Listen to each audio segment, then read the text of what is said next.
welcome to a podcast about Catholic things. This is Eric, the Ambassador of Common Sense, and I'm here with... Dan, the Ambassador of Nonsense. Welcome, everyone. And today we're going to talk about... Okay, see, the last 4 podcasts were about that stupid letter Pope Francis wrote. And the letter was in regards to Traditionis Custodes, which was his motu proprio. What we've all been saying is limits the traditional Latin Mass.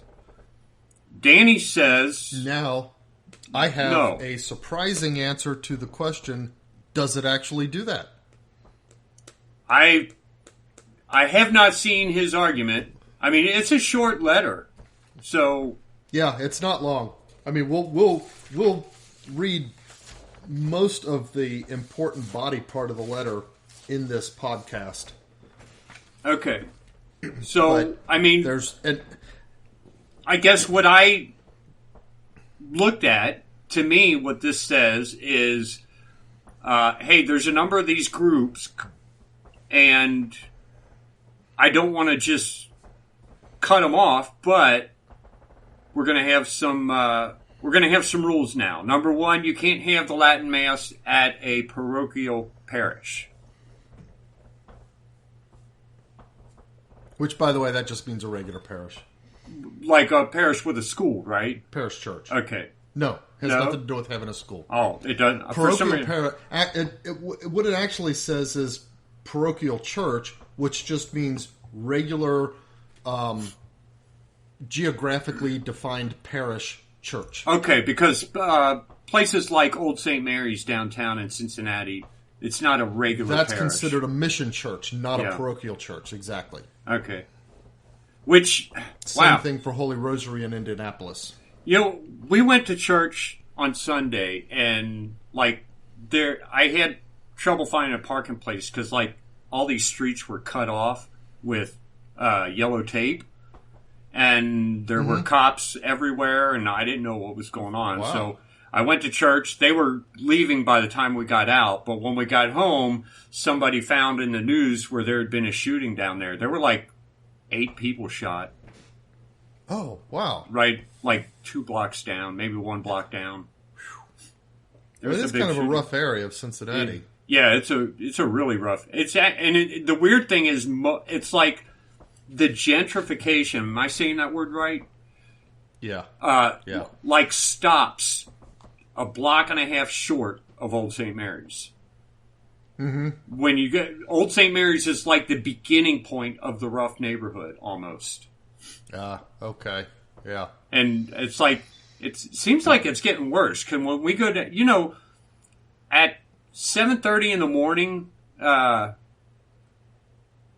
the partiers and the drunks are gone.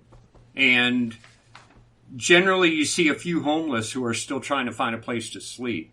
That's about it. But we're getting down there, and they're people still. It looks like they've been partying all night, and they're standing outside their little apartment stoops, and I mean whores and druggies and all kinds of things. It's kind of gross. Yeah. Well, it is a mission church, though. Yep. Okay. All right. So and that's one of the churches where the Old Mass is still going on. They actually have 2 Old Masses per week. Oh, right. So the Low Mass at 7 Sunday morning, and we'll talk about that during this. Okay. During this podcast, and then they must have a High Mass then later on Sunday. Yeah. Okay. Anyway, so so Traditionis Custodes, that's the big hammer that came down that rolled back Summorum Pontificum. And I think we should start by giving and recalling a little bit of history pre-Summorum Pontificum and then the significance of what Summorum Pontificum did. Okay. Summorum Pontificum is the motu proprio from Benedict. The 16th, right. Okay. I guess we'll get there. And before that, so Yeah, basically prior to Summorum Pontificum, the bishop had complete control. If you wanted an old mass somewhere in a certain bishop's diocese, you had to appeal to the bishop, and the bishop had absolute discretion whether and under what circumstances to grant the use of the old mass. He could say, okay, you can only do it at this parish, or this church. He could say, you could have one a week, you could have one a month. Some bishops, did it that way. Or he could be very liberal about it and say, hey, yeah, sure, go ahead. If you want the old mass and your priest knows how to do it, thumbs up. It was completely up to the bishop. Most bishops were trepidatious about it, to say the least. A lot of them were outright hostile to it. But the point is, it was up to the bishop. Yeah. What Summorum Pontificum did is take it out of the bishop's hands. Kinda. And say, kinda. It said basically that a priest anywhere, by direct permission of the Holy See, is permitted to use the old form. Well, hold on. Provided he has appropriate training. Hold on here, because I remember, I didn't actually read it. I was listening to another podcast, and they were reading sections of it. Okay. And what surprised me is that the way it worded it, it said something like, I'll paraphrase, the priest should be allowed to say that Mass at his own discretion. It didn't say he can. It said he should be allowed. I see what you're saying. Okay. And that's why I always thought, instead of whether we canceled it or allowed, not, it should be allowed. Yeah, it was such a weird way of saying it. What was the name of the? I'm going to look that up. The letter Summorum Pontificum. Summorum. What? What was the name of it? Okay, it basically says, Act 1 of Summorum Pontificum says that the Roman Missal propagated by Paul VI is the ordinary expression, and the Roman Missal promulgated by Pius V and revised by John the 23rd is to be considered an extraordinary expression of the same law of prayer, and duly honored for its venerable and ancient usage. And then it says, it is therefore permitted to celebrate the sacrifice of Mass following the typical edition of the Roman Missal promulgated by Blessed John the 23rd in 1962 and never abrogated as an extraordinary form of the liturgy. The conditions for the use of this Missal laid down by the previous documents are now replaced by two previous documents, I think by probably John Paul II, are now replaced by the following. And it talks about Masses celebrated without a congregation. So Any look Catholic at priest of the Latin Rite can use it. Okay. So Article without a congregation. Article 5, Part 3. Okay. So 5.1, parishes where there is a group of faithful attached, stably attached to the previous liturgy, stably exists. The parish priest should willingly accede to their requests. He should ensure the good of these members, blah, blah, blah. Celebration according to the Missal can take place on weekdays, Sundays, feast days. On weekdays, basically there's no restriction as to which days. Yeah. For the faithful priests who request it, the pastor should allow celebrations also in special circumstances, such as marriages. In other words, when a faithful wants to get married to the old rite, or have a funeral to the old rite, like our Grandma Braden did, the priest should allow. I think I read "should" here as you have to do this. Okay. Priests using the old missal must be qualified and not prevented by law. There may be some, like for example, a priest might be bound by law for some reason to, for one thing, he may be canonically suspended in terms of his faculties, or he may be bound to a different, like an Eastern rite or something like that. Yeah. And then in churches other than parish or conventual churches, it is for the rector of the church to grant the above permission rather than the parish priest. Rector. But it says that they're to grant the permissions. Okay. And then, group of faithful has not been granted its request. It should inform the bishop. The bishop is earnestly requested to satisfy their desire. And then if he doesn't want to do it, it should be referred to the Pontifical Commission. Okay. I remember hearing that word should, and I thought, well... Yeah. It kind of says, hey, I'm asking you to do this, and if you refuse, here's the path for the faithful to make their appeals. Okay. Because and a lot of times, even here in Cincinnati, the bishop who did allow it, I don't think Pilarczyk allowed it, did he? It was Daniel. Daniel Pilarczyk. Oh, there's another one. After there was Daniel, a bishop something Daniel. After Daniel, but before Schnur. Yeah. I don't know, but either way, it was always like, yeah, you can have it, but it's at a weird time in the day when most people don't go to Mass.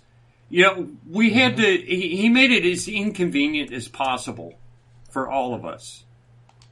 Right. And that's the way it is in most cities. Now, but this comes out and it's like, okay, yeah, it takes the authority directly out of the hands of the bishop, which it really doesn't, because a priest can only say Mass, any Mass, with the bishop's permission. And the bishop is kind of king. He can do what he wants. And if you have a Latin Mass and the bishop doesn't want you to say Latin Mass, the bishop can just say, I'm going to transfer you out of here. And that's it. And most priests knew that. So if you were in somewhere like Chicago, I mean, I'm surprised they're even there still. Yeah. Because then you would have to follow, prior to Summorum Pontificum, you were out of luck if your bishop was hostile. Yeah. Now maybe he'll give it to you, but...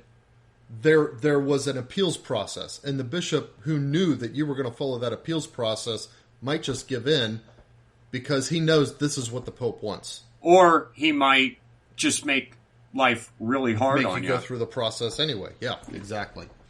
So... But it basically said, hey, when the people ask for it, you should give it to them. And if the priests don't want to, the bishops should give it to them. And when that happened, the TLM exploded. It seemed... I mean, I know we're still a small percentage, but... I know people who were driving 2.5 hours to get to Cincinnati for their TLM, and now there's like 3 masses between us and them, that they could go to. So it exploded. Cincinnati, there's some across the river, right? And then there's Indianapolis now, and there's there's even Batesville, right? So, but the big point that I want to make is that when people say Traditionis Custodes rolled back Summorum Pontificum, the point is that pre-Summorum Pontificum, the bishop was the final word. He was the king. He could grant or withhold permission in any case. Okay. So now we have this new motu proprio Traditionis Custodes, and I think it's worth taking a look at what it actually does, what it actually decrees and commands. Now, and I've printed out what is entitled as a official translation. My son brought up something that's interesting. It used to be all the popes before the current one, when they wanted to promulgate something, they would do it in Latin. Yeah. And then that got translated into the various languages. Yeah. And then if there was a language where there was either an ambiguity of terminology or something like that, you went back to the Latin, and the Latin, because it was the officiating language of the church, the sense of the Latin was what ruled. Right. And then you could say, oh, well, that was a poor translation. The Latin really means this. And then you could say, okay, so that's how we have to take it. Well, now this Pope is doing things like creating a letter and then just, there's no Latin to ground them. It's just put out in 4 different languages. Maybe he pens it originally in Italian or something, and then it's just promulgated in a few different languages. Well, what if those languages have ambiguities between each other? Which one is considered the ruling language? This is a real problem in church rule and sort of church law jurisprudence, that he's stepping away from this tradition of staying with Latin as the originating language. I would think so, because as we were going through the last letter, we found a lot of things that I concluded that there was a translation problem because the sentences just didn't make any sense. Yeah. Maybe some of them were trying to be ambiguous or even like abstract, but some of them you couldn't make sense of what they were trying to say. And I thought this has got to be a translation problem. So this was originally in Italian, wasn't it? I think Italian is what he wrote it in. I don't know if that's considered the baseline letter to go back to if there's ambiguities or whatever. But anyway, that just kind of came to mind to bring up because as I'm starting to get into this, my printout says official translation. Obviously, it's English. So anyway. The first section of it is kind of a preamble. It just says guardians of the tradition, which is Traditionis Custodes. That's the leading words of the document. Guardians of the tradition, the bishops, in communion with the Bishop of Rome, constitute the visible principle and foundation of the unity of their particular churches.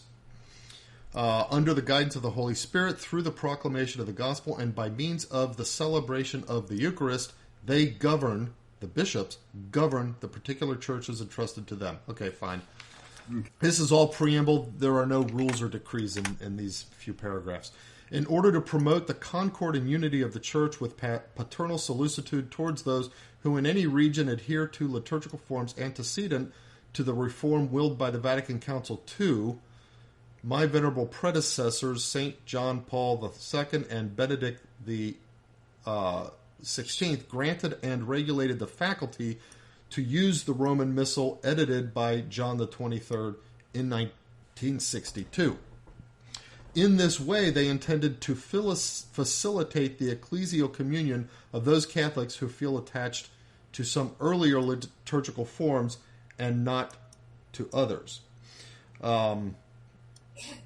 Now that he quotes to facilitate the ecclesial communion, and that quote is specifically from John Paul II's letter Ecclesia Dei, not from the later letter of Benedict XVI. I think that in reality Benedict XVI actually wanted simply to promote the older Mass. Yeah.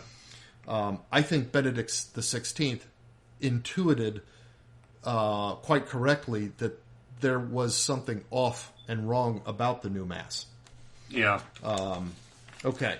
In line with the initiative of my venerable predecessor, Benedict XVI, to invite the bishops to assess the application of the motu proprio Summorum Pontificum 3 years after its publication, the Congregation for the Doctrine of the Faith carried out a detailed consultation of the bishops in 2020.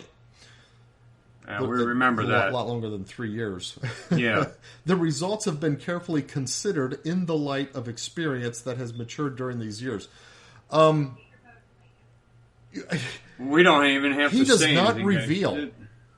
Yeah, he does not reveal what the result of that consultation is. But I think what he actually means was that it was alarming. That far from being a dying breed of Catholics, those who preferred the old Mass were vibrant and growing and dynamic and young. Yeah, young is the big thing. Scared the bejeebers out of them because these are a bunch of old men who can't understand why their program isn't still the favored program. And then he said, at this time, having considered the wishes expressed by the episcopate and having heard the opinion of the Congregation for the Doctrine of the Faith, again, he doesn't say what those wishes are. He doesn't say what that opinion is. Yeah.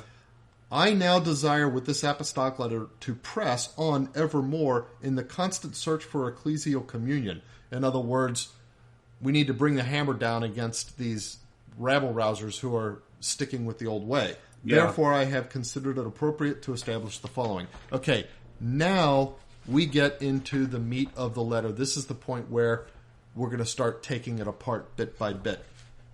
Okay, Article 1.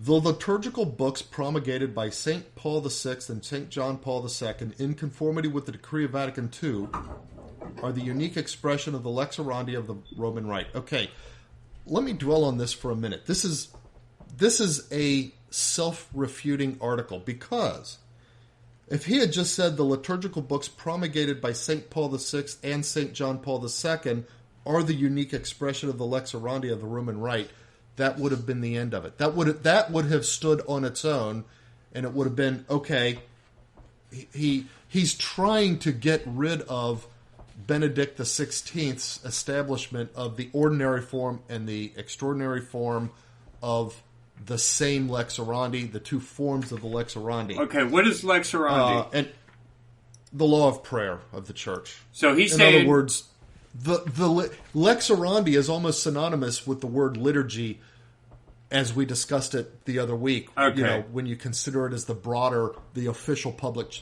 prayer of the church. Okay. And he's saying that the books promulgated by these two popes is the unique expression.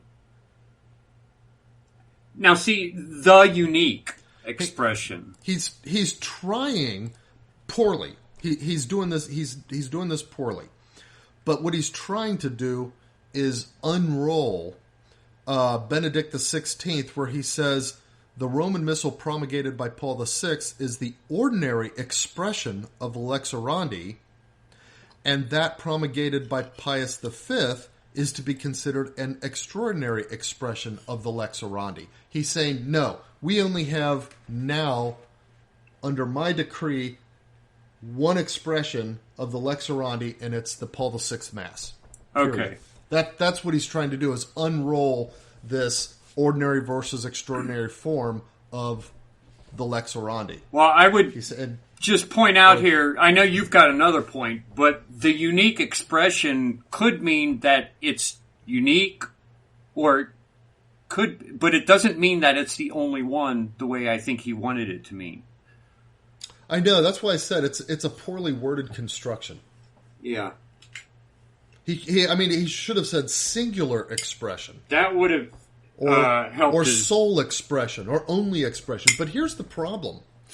Whether he means that or not, so first of all, by allowing the continued use of the other expression, he completely undermines the sentence. This sentence is not a decree, it's a statement, it's a declarative statement. Yeah. And yet the declarative statement is obviously wrong because he's allowing, under more tightly controlled conditions, people to continue to use that other expression. Yeah. Therefore, this isn't the unique expression or the sole expression or whatever.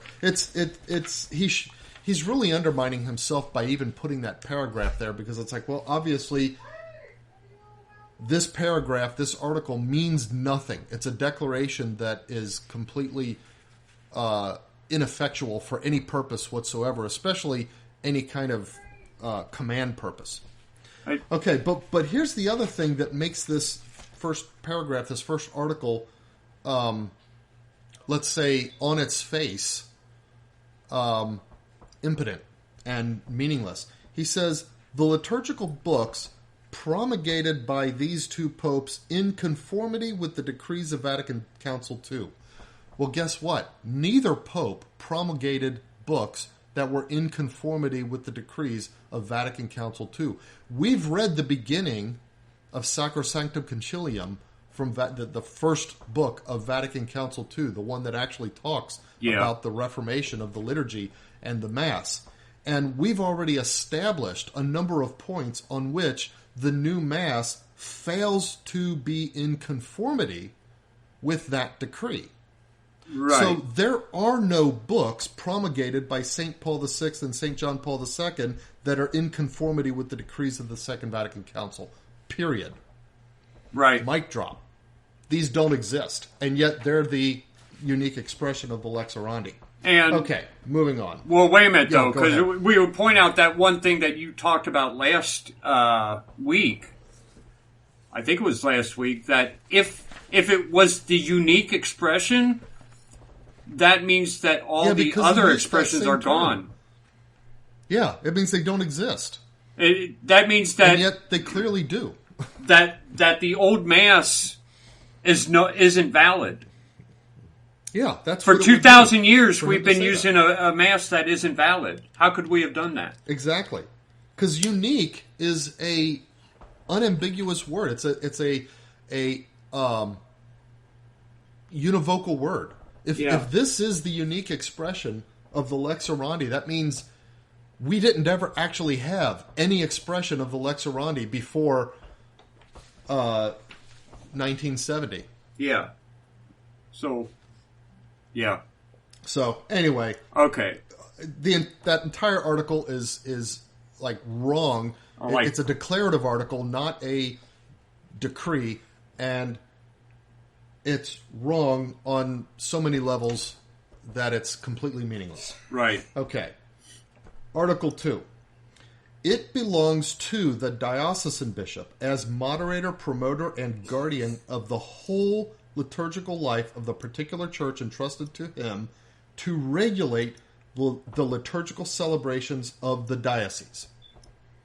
Okay, let me read that sentence again. It belongs to the diocesan bishop as moderator, promoter, and guardian of the whole liturgical life of the particular church entrusted to him to regulate the liturgical celebrations of his diocese.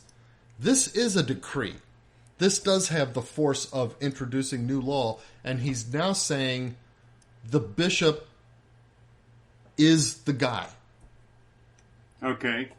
And then he goes on, therefore, it is his exclusive competence to authorize the use of the 1962 Roman Missal in his diocese. Now, according to the guidelines of the Apostolic See. Okay, and it's those guidelines that we're going to get into. Yeah. But this is taking away the appeal process and that designation by the Pope to the individual priest saying, hey, I want you, parish priest, to go ahead and give this to the faithful. And even I would say that this properly takes away from the priest even the discretion on his own to use the old form in private masses, because it's the bishop's exclusive competence to authorize the use of the older missal. And it doesn't make a distinction between masses with congregations or without congregations. Now, one of the things is, and Benedict XVI recognized that the Mass doesn't need a congregation to be valid. I don't think this Pope even believes that a Mass without a congregation is valid, and so I don't think he even cares to address that concern. Yeah. That's why he doesn't bring up the distinction here. I mean, we've already established that his own understanding of the Mass is so incorrect. Yeah. It's flawed. As to lead to all kinds of weird things in his reasoning. But okay, wait a minute. You have to make one distinction here. Yeah. I don't think most of the TLMs being celebrated are actually pre-1962, aren't they?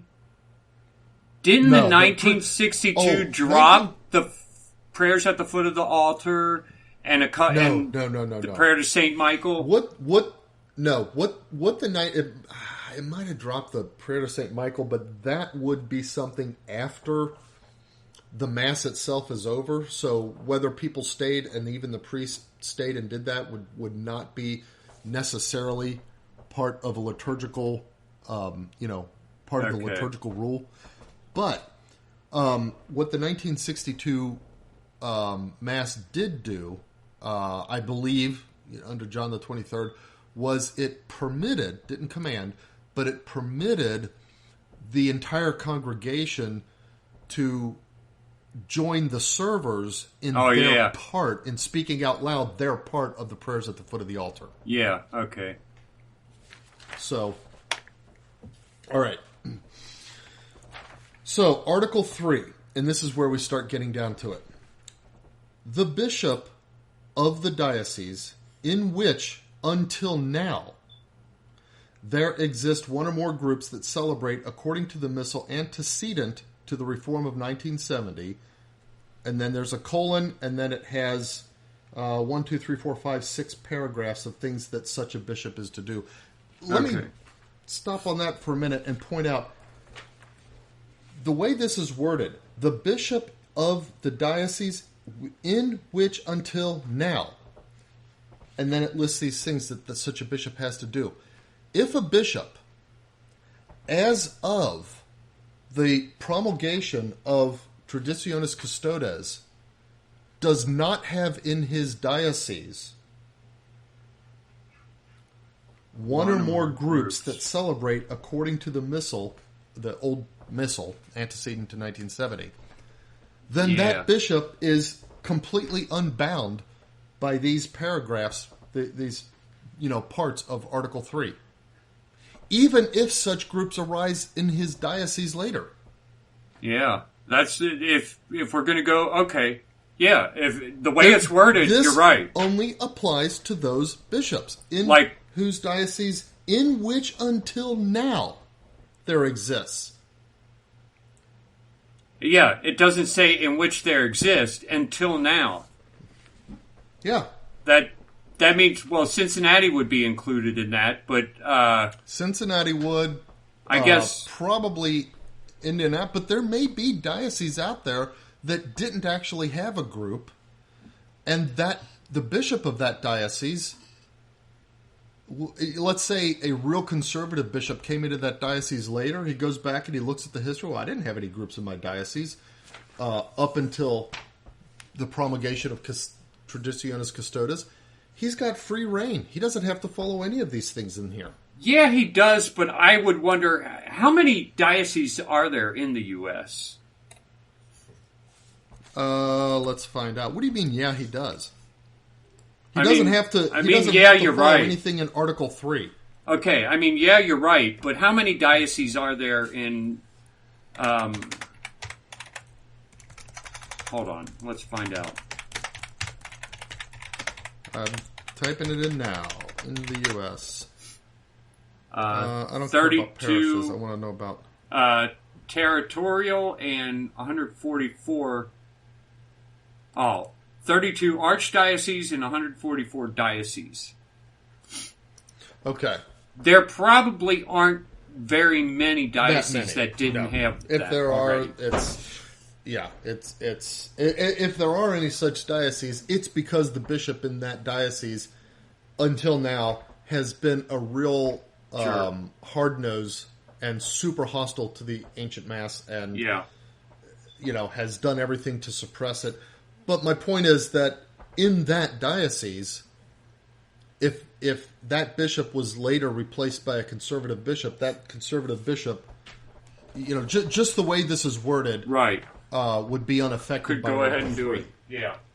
Now, here's the thing. I want to, before moving on to the particular points of Article 3, I want to dwell on the word groups. Because it says, in which until now there exist one or more groups that celebrate according to the missal antecedent to the reform. What does he mean by groups? Let me give you an example. So you, a while ago, I think it was over a year ago, started going to the 7 a.m. early Mass at Old St. Mary's, the low Mass, and you would take whatever kids wanted to go with you. Your kids, cousins, their friends, anybody wanted to go with you. If they got up and went with you, that 7 a.m. Mass, and then afterwards, you would take them out to breakfast. Yeah.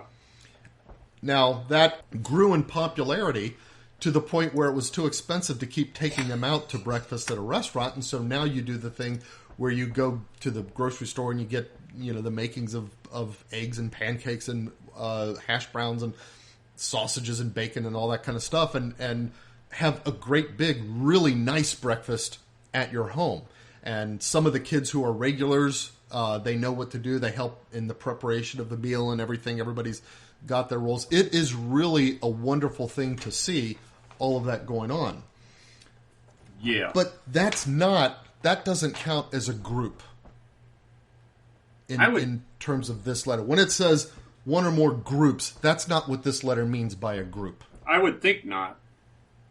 No, because we get into things like the bishop is to determine that these groups do not deny the validity and legitimacy, blah, blah, blah. Well, obviously, the Pope isn't calling on the bishop to stand outside a church and identify, oh, you 16 people always coming together, you must be a group. And let me elicit from each one of you, members of this group, that you don't deny this or that or whatever. We're talking about groups with canonical status. We're talking about groups that have an established canonical leadership who is capable of competently saying that as a group, even though not every member to a T might agree, but we as a group have this official stance with regards to things like the reforms of Vatican II, the magisterium of the Supreme Pontiffs, and so forth. Okay. That can only be what is meant by groups when you look through the rest of this document and how it relates to these groups. So we're not even talking about a whole parish. No, we're talking who about happens to attend the traditional Mass. If they do, that would not be a group according to how this document is laid out and what this document is saying has to be done with groups. Okay, so a group is something very narrow within the construction of this document, and if you are a member of one of these groups, you probably know it. Like the oratory that Mom's talking about is probably such a group. But the parish of Old St. Mary's, I don't think is such a group. Right. But it's run by one of those groups, though, isn't it?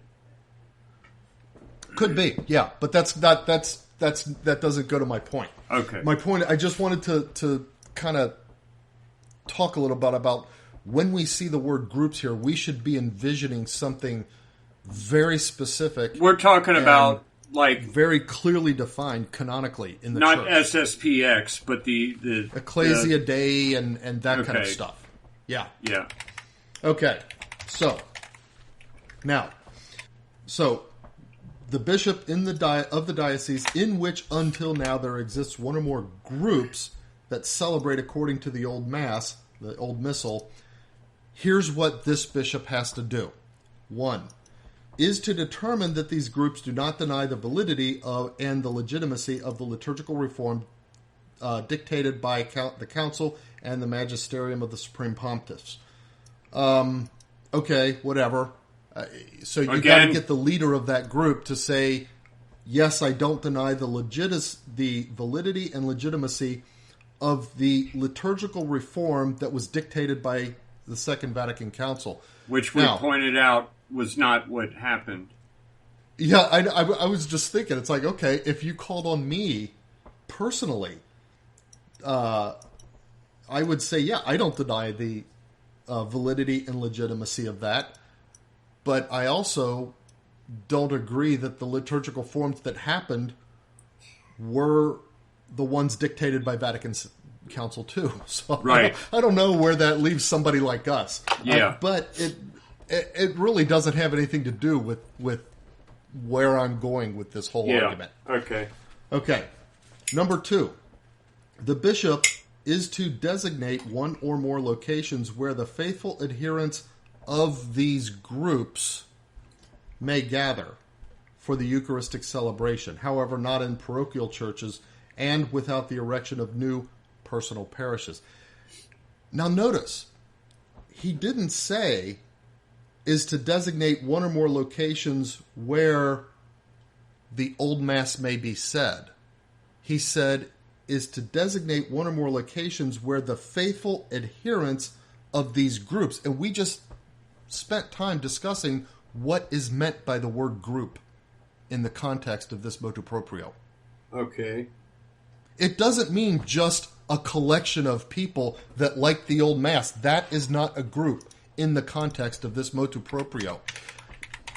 If an individual priest, for example, by permission of the bishop, just says the Old Mass because he wants to, and anybody who wants to show up can, but it's not associated with some canonical group or canonically attached group or anything like that, well, that priest and the people who show up to that Mass don't constitute a group according to this letter. Or rather, as this letter refers to groups. Not in this paragraph anyway. Well, not in all the paragraphs of this article. Okay. Because the groups of all of these paragraphs 1, 2, 3, 4, 5, 6, was introduced in the introductory language of Article 3. So the word group is the same throughout the whole article. Yeah, okay. Okay.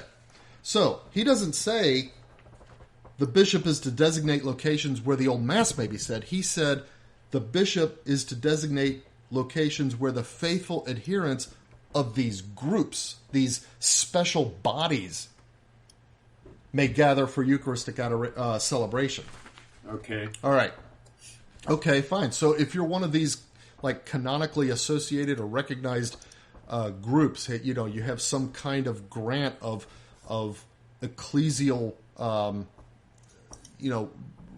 reality or corpus or incorporation or something within the diocese or within the broader church, then the bishop can say, okay, your group can meet at this place and it can't be a parish church. It has to be, someplace that isn't a parochial church, like Old St. Mary's or whatever. Okay. Or like, so if you belong to the Fraternity of St. Peter, you are in a group. If you're just a couple people, you're not in a group. There's nothing here keeping you from having a priest, if you could convince him to having a Mass, even in a parochial church. More to the point, there's nothing here preventing the bishop from allowing a priest to do that. Yeah, okay. And that's my point. My point is that within the context, and we'll continue on, of Traditionis Custodes, the bishops have a lot more power than people assume they do. All right, we'll go to number 3. The bishop is to establish at the designated locations. Which locations? The ones that he designated in paragraph 2, which is related to the gathering of adherents of groups. Yeah. The bishop is to establish at the designated locations the days on which Eucharistic celebrations are permitted using the old rite of the Mass. Yeah. In these celebrations, the readings are proclaimed in the vernacular language using translations of the sacred scripture approved for liturgical use by the respective episcopal conferences, blah, blah, blah. He's just saying that you have to do the readings in English, in your local language. Well, most Masses, they do that anyway. This is a little bit annoying because if you wanted to have weekday Masses and you were one of these groups... Now, if you're not one of these groups... You don't have to. Then, and the bishop is just giving you permission outside of any group context to have the old Mass, this wouldn't apply. But if you're one of these groups and he allows you to have weekday Masses, well now, a lot of times they don't reread the readings on a weekday Mass because it just makes the Mass longer, and all you want to do is go to Mass and receive Holy Communion and then get on to work. Right. But this, the Pope is saying, no, you got to reread them in the vernacular too, even if it's a weekday or whatever. So he's kind of making it less convenient for people by doing that. Yeah. Okay. Number 4. The bishop is to appoint a priest who, as a delegate of the bishop, delegate is somebody who, the bishop delegates authority to, with regards to some kind of activity. In this case, is entrusted with these celebrations. Which celebrations? The celebrations referred to in paragraph 3 at the locations indicated in paragraph 2 where the adherents of these groups may gather. So we're still talking about these very narrowly defined special groups here. And with the pastoral care of these groups of the faithful. This priest should be suited for this responsibility, skilled in the use of the Old Mass, possess a knowledge of the Latin language sufficient for a thorough comprehension of the rubrics and liturgical texts, and be animated. That's one thing is that, I think most of the priests that are doing this, they do know enough Latin to understand what they're saying when they say the Mass. Yeah. But in reality, if you're saying the Mass in Latin, you don't actually need to know the Latin. We've talked about this when going through in the previous podcasts. It says the priest should be animated by a lively pastoral charity, whatever that means, and a sense of ecclesial communion. So the Pope is trying to put here that these priests should be interested in getting these people away from the Old Mass into the New Mass. Yeah. This priest should have at heart not only the correct celebration of the liturgy, but also the pastoral and spiritual care of the faithful. Okay, whatever. If you take the words as they mean, that's every priest, exactly. Yeah. Okay, that was number 4. Again, all right. Group. Number 5. The bishop is to proceed suitably to verify that the parish is canonically erected for the benefit of these faithful. Which faithful? The faithful who are adherents of these groups. So again, we're still talking about these special, narrowly defined groups in the context of these decrees.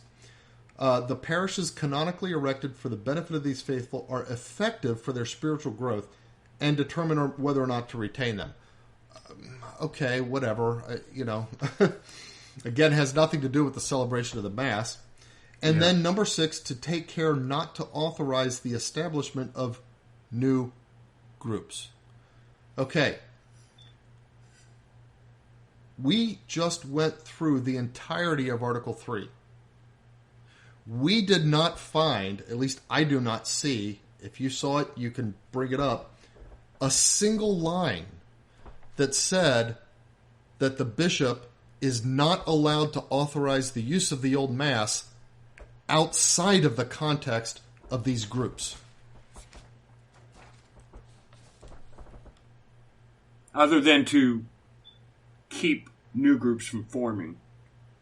Yeah, I know. He can't establish new groups, but outside of the context of groups, I didn't see anywhere where it says that the bishop can't authorize the use of the Old Mass. Yeah. Okay. If he tells a priest at St. Martin's, let's say Father Hamilton, just like reads something that turns his heart and he becomes on fire for the Old Mass, and assuming that he knows enough Latin to do it and stuff like that.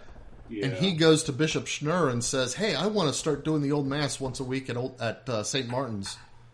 I don't see anything that we've read so far that prevents Bishop Schnurr from saying, yeah, Father Hamilton, you can go ahead and do that. Okay. Not so far. Have you? No. Yeah, not so far. Okay. So, and that's what I mean. This isn't a loophole. It's like there's no loop to have a hole. There's no prescription of the use of the Old Mass here that to try to find a hole in. Well, other than the fact that most of the Tridentine Masses are said by these groups. Yes, I agree. They are. There's I'm very just few saying, that aren't. in terms of the authority of bishops, Yeah. I don't see that it has to be constrained that way. Okay. That's what I'm saying. Okay. All right. Okay, now we go on to the other articles of the letter. Article 4, and this is the one that is meant to be the nail in the coffin of the old Mass. Not immediately, but over time. It says, priests ordained after the publication of the present motu proprio, who wish to celebrate using the old missal, should submit a formal request to the diocesan bishop, who shall consult the apostolic see before granting this authority. Now, here's what's interesting. So it says the obvious intention here is, we're gonna like cut off completely, or maybe to the tiniest trickle, the creation of priests who are even capable and competent to say the old Mass. And by doing that, we'll get rid of the old Mass within a generation. Obviously, that's the intention here. Right. But here's what's interesting. It says the priest should submit a formal request to the bishop. Okay. The bishop shall consult the apostolic see before granting this authorization. It does not say that the bishop shall obtain approval from the apostolic see. It does not say that. It says the bishop shall consult. It doesn't even say that the bishop shall obtain an opinion and follow the opinion. It just says the bishop shall consult. So once he's consulted, then he can go ahead and grant authorization. All right, priest, here you go. Now, to me, I mean, as a strict textualist, when it comes to law, that's what it means to me. Yeah. The only question is, if a bishop says, consults the see and says, I've got a priest here who wants to say Latin Mass, the answer back could be binding. I know, that's the thing is, I mean, it's like even so the bishop consults the apostolic see, but if the response to the apostolic see comes back in a manner that it would be an act of disobedience to grant permission or to grant authorization, well then that's problematic. But if it's anything short of that, if it's like this document, textually the bishop can go ahead and grant authorization. Yeah. All right.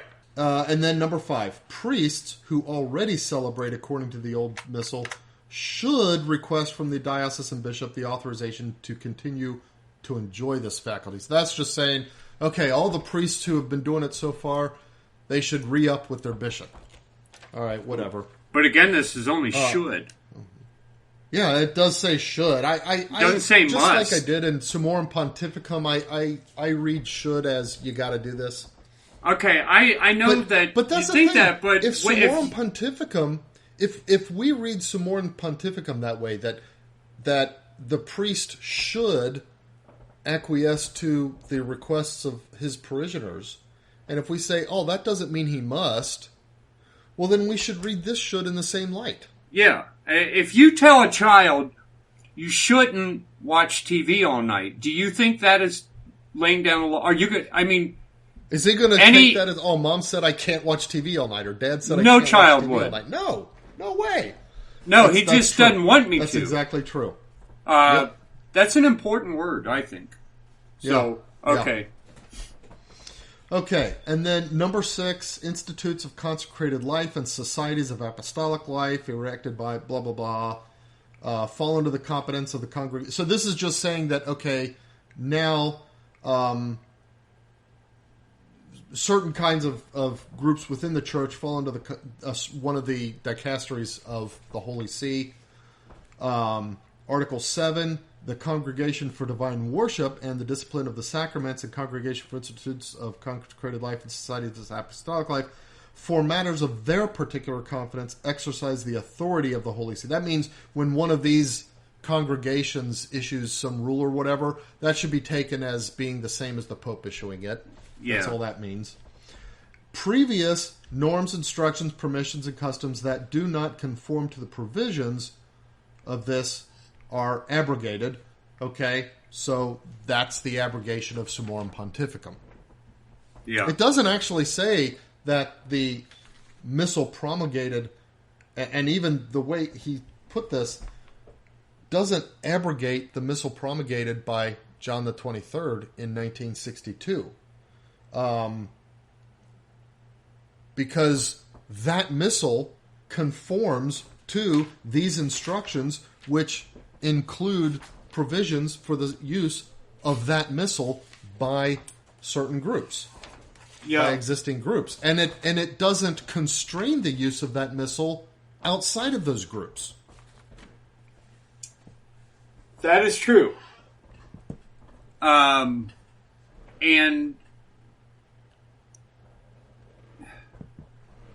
so I guess, okay, a couple things. Number one, there aren't a whole lot of good bishops. Hold on, No, I gotta there's get not. coffee. Are there any truly good bishops? I mean, I know that there are bishops who are a little bit more with it, let's say. And actually, I shouldn't say, are there any truly good bishops? There are truly good bishops. They are suffering persecutions. And the more bishops begin to wake up to what it means in this world to be a good bishop, the more that bishop is becoming persecuted by the church itself. Yeah. That's what it means these days to be a good bishop, is to suffer persecution from the Pope, basically. Yeah. And I don't know. I mean, bishops. Look, if you're a bishop and you're not suffering from this kind of oppression, you're not being a good bishop. Yeah. You should be hated by these people. If you're not hated by them, you're doing something wrong, and you're not guarding your flock. And I don't know. I mean, you've got a duty to guard us with your life. Your first job is the salvation of souls. You're supposed to be the shepherd who would come against the wolf, and fight him. And you need to do that. And number one, the salvation of souls that are under your care now. Number two, the preservation of the deposit of faith for the souls who are going to come after you. Yeah. Those are your first two duties as a bishop. So if there is a bishop who understands what's going on here,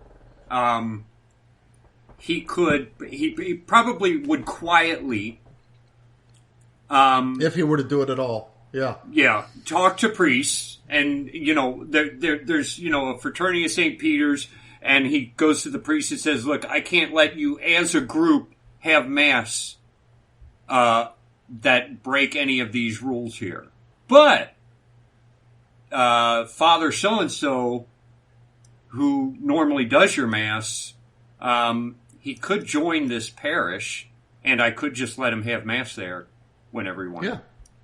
Or if there are priests who, like, for example, here in Indianapolis, Father Hollowell, who married my son, he performed the marriage ceremony for my son. He didn't marry your son. Let's say that right. Father Hollowell used to have regularly, just on his own, because he did that as part of being a parish priest, the traditional Mass at Annunciation Parish in Brazil, Indiana. The bishop could allow him to continue doing that without violating a single letter of this motu proprio. Right. And that's the point that I'm trying to make here, is that the bishops are not constrained the way people assume they are.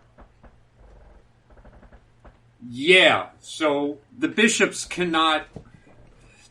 who are trying to straddle the fence, you can't do that.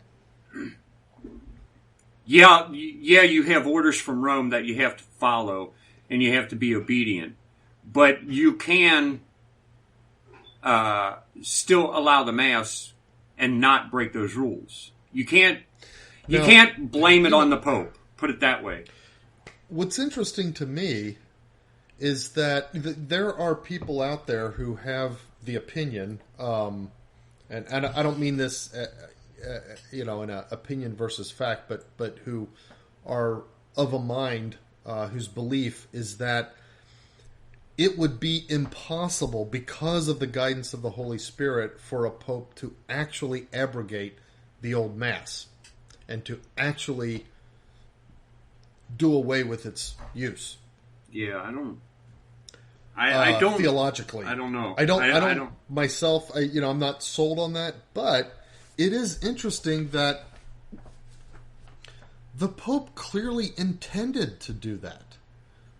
The Pope clearly intended with this motu proprio to restrict the bishop's authority and ability to allow the old Mass within their diocese, and yet his text left, such a gaping segment of that untouched. I don't mean a gaping segment of what's currently, but a gaping segment of the bishop's authority untouched. So, let's say, well, look, the Masses that are there now, the ones that we can go to, developed the way they did because of the rules and things like that. So you had it was an evolution of how these groups formed. If the groups are no longer allowed to be formed, right now it would just change the evolution of the Mass of the people who go to the Mass. They would not be parts of groups anymore. You would start seeing priests pop up here and there, only in good dioceses where the bishop allows it. But, for example, like I said, a group does not mean a collection of Catholics. Right. So, for example, the very first instantiation of the indult Mass, I don't know if you had ever been, like the very first place they were doing it up on St. Monica's next to Corryville or whatever. Yeah, I remember that. Up by UC. Yeah. Those people, they got together, they petitioned the bishop as a collection of faithful and so forth, but they weren't a group. I don't believe that they ever constituted what would be considered a group within this motu proprio. Yeah. Because there wasn't like some kind of singular leadership that spoke for the group, and the group never had any kind of sort of canonical incorporation or anything like that. It was just a collection of faithful who said, hey, we want the old Mass, and the bishop allowed them to do it under some restrictions that he set up. Yeah, they didn't have a group under this motu proprio. They didn't have a constitution or a creed of any sort or a rule that they followed. Right. Exactly, and that's why I think that when you and most of these things that it talks about, like to ensure that they do not deny the validity and legitimacy. How could that possibly apply to that particular collection of Catholics for a bishop to ensure that they don't deny? What's it going to go to every one of them and poll them? And then, what does that even mean? So there's no way that group of people, that collection of Catholics, constitutes a group as indicated by this motu proprio. So for such collections of Catholics to continue to evolve and develop and petition the bishops would not be a violation of this motu proprio. Yeah. I could see you're right. The problem here, number one, again, is that there are hardly zero good bishops. No, I agree. Yeah. Number I'm not two, saying that this is a big thing that that, hey, we can just put this out there and the old mass will thrive. Right. That's not my point. My only point is that Traditionis Custodes leaves in the hands of the bishops way more power than people think. Yeah. Number two, even a decent bishop is so scared right now of Pope Francis and his wrath. Yeah. Oh my gosh, and he is a wrathful pope. There's just no one worse than this pope, and I mean the book that we're coming out with, I don't know, I think illustrates it perfectly. But okay, yeah, I see your point here. The only other question I have is he published those. Remember when no one asked any questions and he published answers? Oh yeah, that to response. I reread Have that you read in that? the same light. We won't go through that Okay. response by response here, but I reread those in the light of, okay, these are responses to imagined questions about this particular motu proprio, and when you read it in that context, it doesn't, if you want to call it a loophole, it doesn't close the loophole. Okay. So the argument still holds even after Yes. the dubia. Mm-hmm. Okay. Now all we got to do is start convincing bishops. Fine. So the thing is, I wish we could get somebody like Timothy Gordon, who is a very legalistic-minded guy, to listen to this podcast and then think about it and say, okay, let me, and tell us where we're wrong, Yeah. which we might be, To be honest, or explore it further. the second this motu proprio came out, the first thing I did, what I immediately thought was, there's got to be a loophole here somewhere. And I thought... And it's a doozy, isn't it? Yeah, and I thought someone like Timothy Gordon would immediately go through it and find it. And then he never talked about it. He never even acted as though there's a possibility. I thought, why isn't anyone looking into this? I don't know enough about the legalistic language, certainly not canonical language, to tell whether there is or not. But, okay, again, like when I see words like should, that means something to me. Does it mean something different in law? Well, the thing is, there are a few words that have a meaning in law that's well understood within the legal profession. But even Timothy Gordon has been, he himself is a textualist. He calls himself an originalist, but he doesn't mean original intent, because you don't know the intent of the author. You don't know the mind of the author. But what he means is that any kind of thing like this, whether it's a command letter like this, a constitution, a law that's passed, whatever,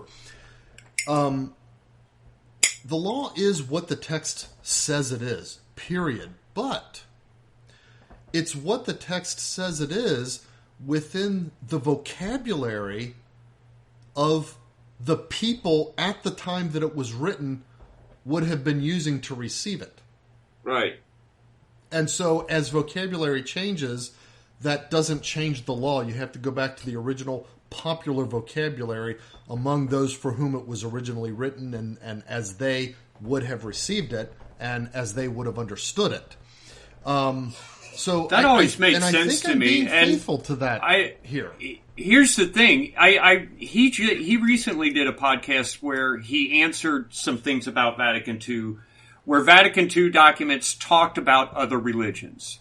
I would hear people like Taylor Marshall talk about this section of Vatican II.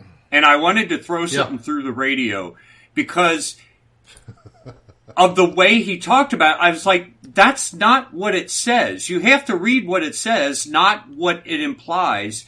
And it seemed like Marshall always got what it implies instead of what it says. Finally, Timothy Gordon did do a show on this and explained it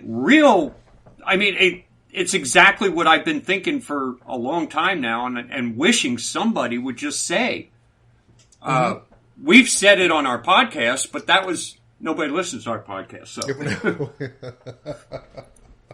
speaking of our podcast, you sent me a text that I forgot about what's his name, Dinesh D'Souza's guest. That woman, the abortion survivor. Yeah. Okay. I didn't read it. I didn't listen to it right away when you sent it because I'm listening to him and keeping caught up. It wasn't a link to his podcast. It was a link to her website. Oh, I see. Well, so you anyway, can click on that and not. Yeah. The funny thing is the way she talked about the pro-life movement is exactly what we were saying. Yeah, and it was like, I know. I'm glad somebody else gets it.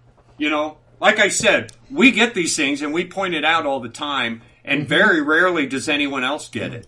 But she got it exactly. And for somebody with such a personal connection to it, right? That was great.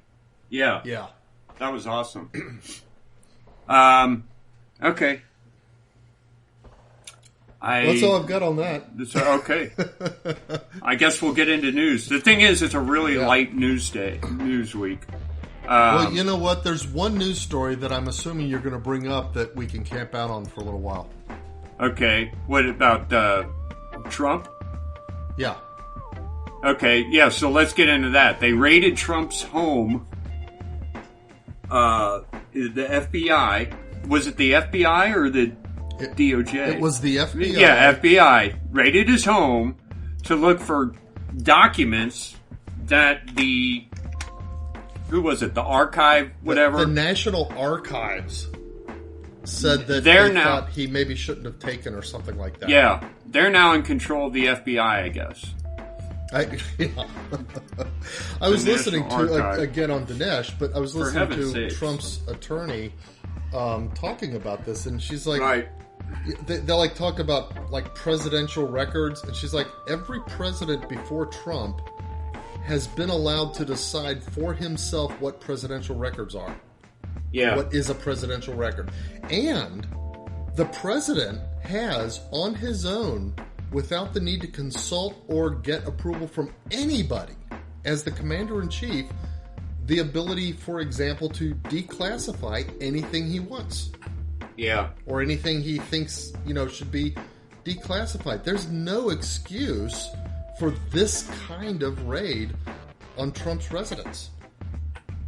Now, I heard a lot of opinions on this, and I just disagree with most of them. Okay. Do you disagree with the one I just said? No. What I disagree with is what's going on here. I think this is just a scare tactic.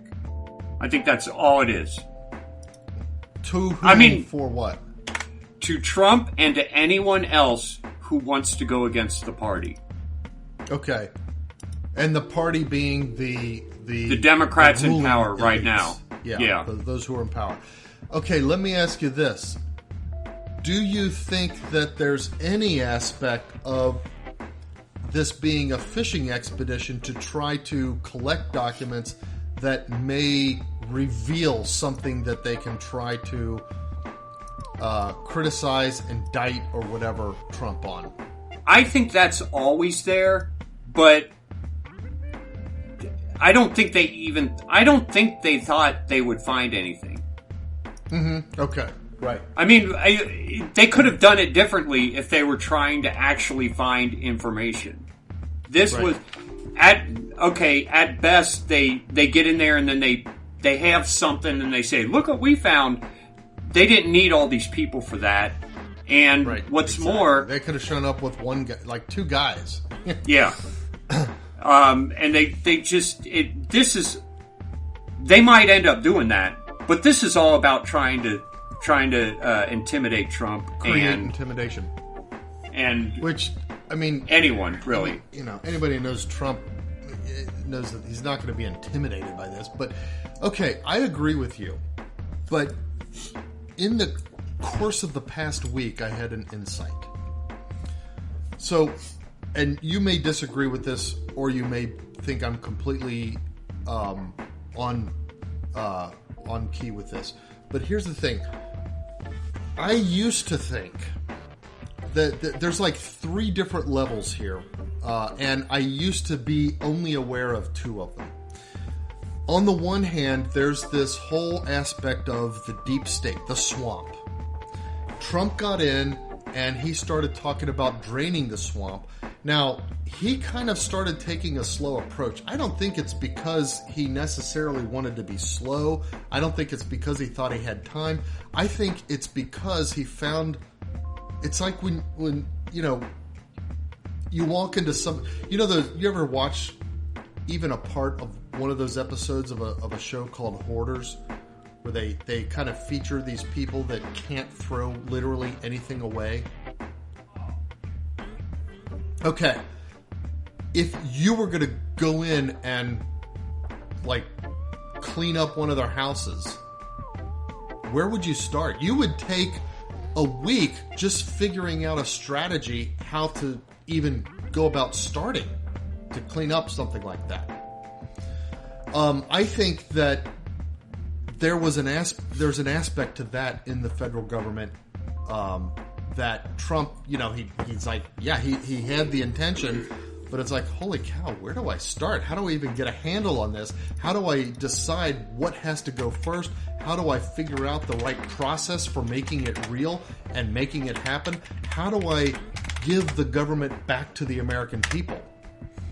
In a way, not only that's just going to be like, okay, as president, slash burn, whatever, but in a way that's going to last.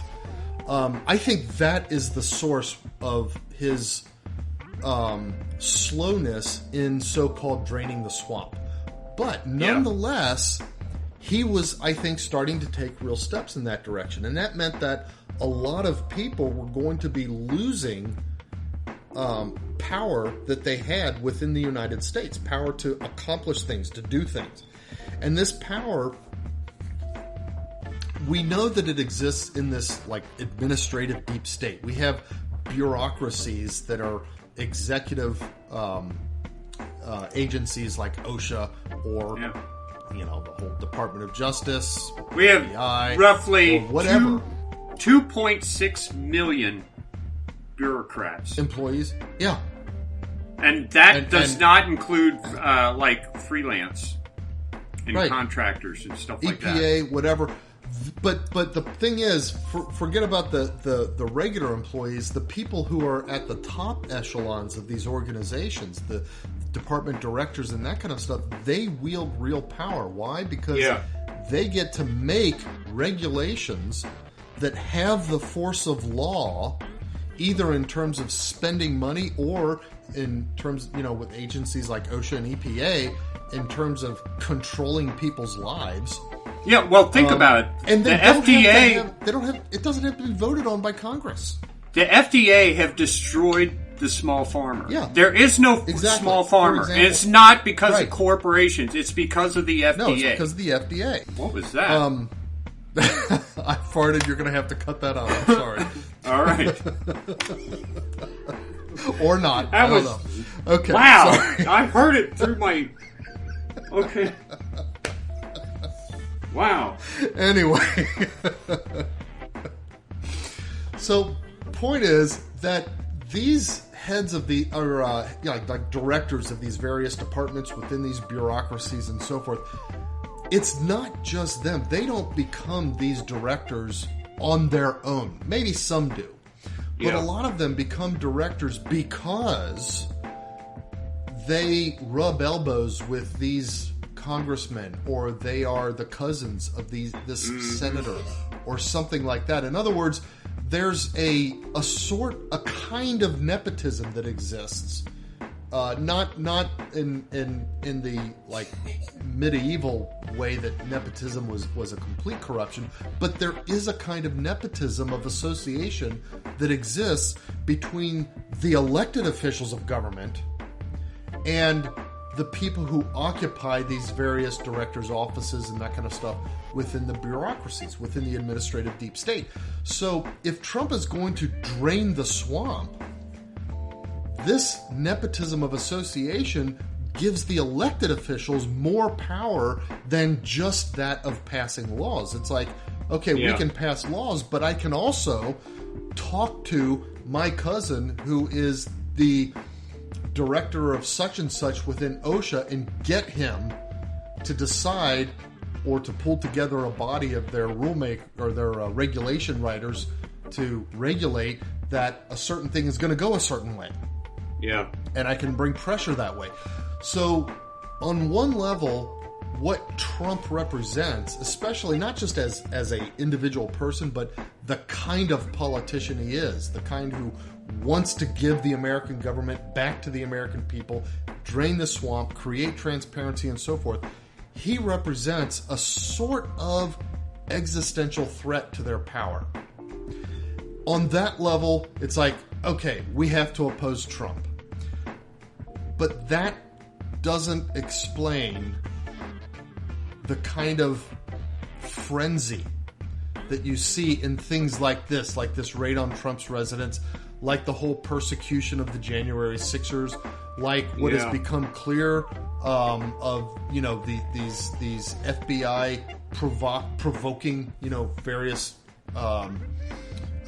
conspiracies and that kind of stuff, so that they can arrest all the people and then tout it as, hey, we stopped these people from doing this thing. That doesn't explain what we're seeing.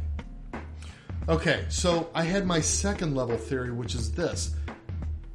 Aside from the question of, okay, so you've got a politician who disagrees with them, and if he gets in power, he may sap away some of your power. Mm-hmm. But what Trump did was he was not a politician. He came in as a complete outsider, and without earning the right to be one of the elite, to be one of the rule makers, without earning the right to occupy that, the seats of power that these people think they're entitled to, he won the highest office in the land. Yeah. And probably in spite of them engaging in various corrupt practices to try to sway the election and so on and so forth. And that angered them and pissed them off. And to me, that, for a long time, I thought that was the source of their frenzy, their vehemence against everybody associated with Trump. Okay, now I have a new theory. I still believe both of those. I have a new theory that's on top of those. And this one, to me, carries some hope, and it's this. In the 2020 election, because of that anger about an outsider occupying a real seat of power that they felt they were entitled to, a number of people who are both visible elected officials and invisible behind-the-scenes operators, FBI, and so on and so forth, engaged directly in real election corruption, illegal election manipulation, punishable by law, prison term election manipulation.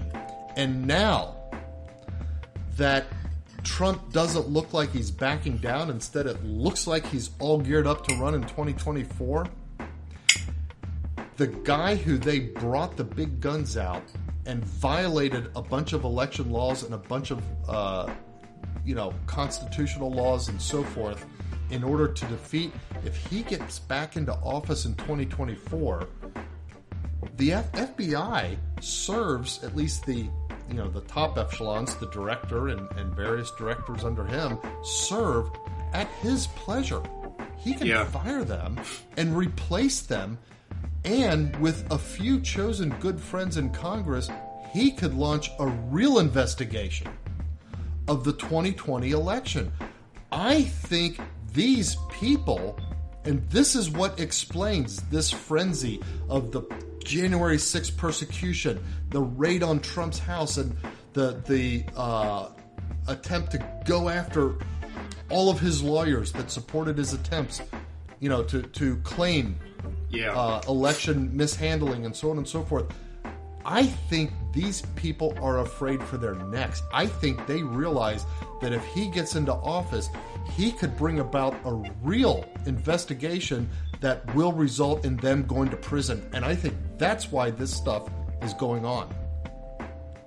Okay. I used to think that. Because I don't have another explanation for it that really fits the frenzy.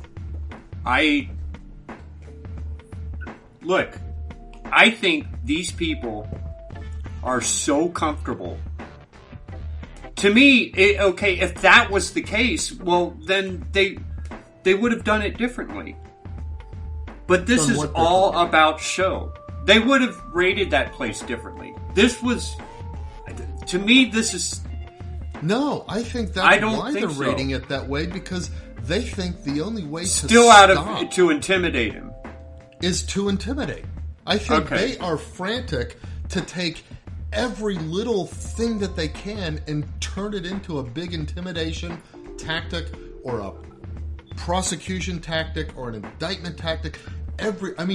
They are so afraid for their necks that they're going to pull out the biggest guns on the smallest items that they possibly can to try to drive him away from running as president in 2024 or running for president in 2024. Could be. I don't know. But I don't think any of these people are scared. I really don't. I think they've got it wrapped up that tightly. I think it's more revenge. I don't think they would bother. I don't think they would bother if they had it wrapped up that tight.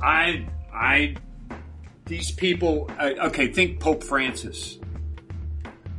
These people are like vindictive. him. They're vindictive. You can see it like as a vindictive. Okay, so we're back to my second theory, the anger. That he dared to crash their house because they're the entitled ones. Yeah, and he's daring to do it again. He's daring to threaten it again. You know, he would be the second president in U.S. history to be president, not be president, and then be president again. Then do it again. There was one other president in U.S. history that did that.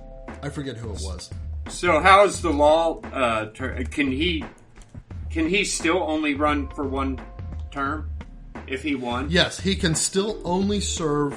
He's still constitutionally can only serve up to 12 years as president. So if he were to win in 2024, he would not be able to run as president or as vice president. But let me pose a different scenario. Let's suppose that a lot of upheavals in the conservative side of America, a lot of switching around in the Republican Party, and let's suppose that he and DeSantis in Florida get together and they decide, you know what, the winning ticket is not Trump-DeSantis, but DeSantis-Trump. Now, I don't actually believe that. I want to see Trump as president again. But let's suppose that they do that, and let's suppose they succeed. Now Trump is vice president. Yeah. Okay. Well, first of all, as having served as vice president, he could run as president again at some future date. But let's suppose then, so he wins that in the 2024 election. DeSantis becomes president in 2025, and a couple years later, say 2027.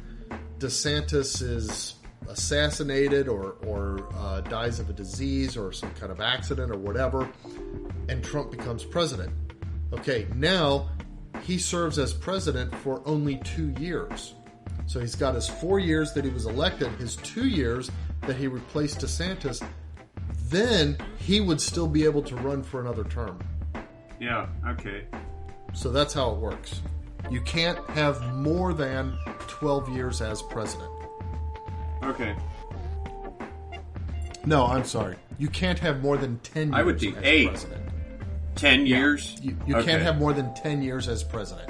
So 2.5 terms, basically. Okay. All right, well, either way, they did rate him, and they did rate him. They weren't hiding it, and they were loud about it. Like every time the FBI raids these little families, it's like, this is such a joke. I mean, it's a big show of force against you didn't even need a show of force. He wasn't even there. Yeah, it's like, I'm sorry, but like he left some kind of like weird like paramilitary guards at the place while he was gone or something. All these guys, the FBI, the CIA, they raid these little families and they try to make themselves look tough. Do they know what they look like? I mean, look like thugs. I mean, like President Bush described them correctly, jackbooted thugs. Yeah.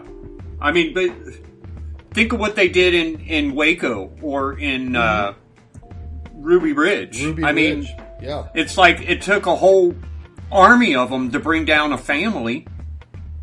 They couldn't even get that guy out of the compound without burning the place down and killing all the kids inside. Yeah. These people are the most incompetent group of thugs that ever existed. Aside from being thugs, they're incompetent thugs. It takes all their force, all their weapons to accomplish anything. And people are still less and less scared of them every year. That must have them scared all by itself. Yeah, I mean... What can we do to keep people afraid of us? And people are standing up to them. And, okay, yeah, I guess I go to jail for the rest of my life. But I'm still going to stand up to you. Those January 6ers, some of whom are not taking the plea deals, even though they're faced, with a lot of prison time. I got to hand it to them. They're doing the right thing. My prayers are with them. I hope something happens that will help them. I wish Trump would help them. I don't know. If President Trump gets elected in 2024, I think his first act as president should be to pardon every one of them. Yeah. Whether convicted or they took a plea or whatever. Yeah. Well, anyway, we'll see. All right. Well, that's that news item is Trump, the FBI. Also in the news, this whole Pelosi thing. China warns airlines to avoid areas over Taiwan as it conducts military exercises in response to Pelosi's visit to the island. Wow. And then launches missiles off the coast of Taiwan as part of military exercises. I don't understand what Pelosi's doing there, why she had to go. None of this makes any sense to me. That's what I don't get, because Pelosi is a Chinese sellout. Yeah. Just like Biden. All they have to do is offer her money if they don't want her to do something. There's something big. Are they asking her to do it? Are they saying, look, we need an excuse to invade Taiwan? And if it looks like Taiwan is getting too cozy, in other words, does China want to make Taiwan their Ukraine? Yeah, well, I mean, we saw this coming for a while. Because Ukraine was getting too cozy with NATO. There was, yeah. Hey, okay, are they saying, hey, go visit Taiwan, and we'll do all this bluster, but your visit will give us the excuse to invade Taiwan and just take it back and make it part of China? That's what makes more sense than anything else that I've heard. Yeah, I've heard kind of stupid theories, like Nancy Pelosi has stock options over there and she needed to go check on companies, and it's like, you don't do that. That doesn't make in sense. person. You do that through the internet. Well, or something. She couldn't do it because all her phones are tapped. Give me a break. Oh. That's the dumbest thing I ever heard. That's not how stuff works. She didn't need to go over there and there's something else. So what you just said makes the most sense out of everything else I've heard.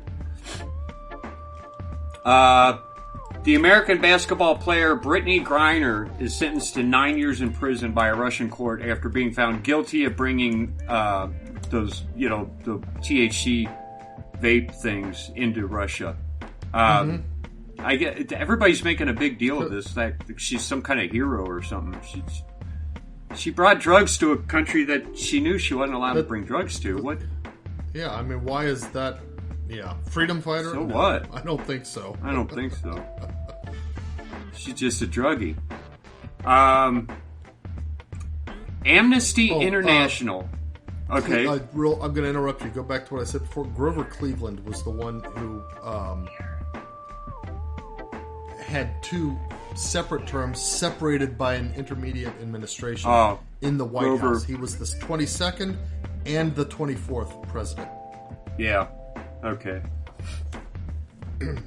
Amnesty International releases a report alleging that Ukrainian forces endangered civilians by establishing bases and operating weapons in residential areas, schools, hospitals, and all those kinds of places, violating international humanitarian law.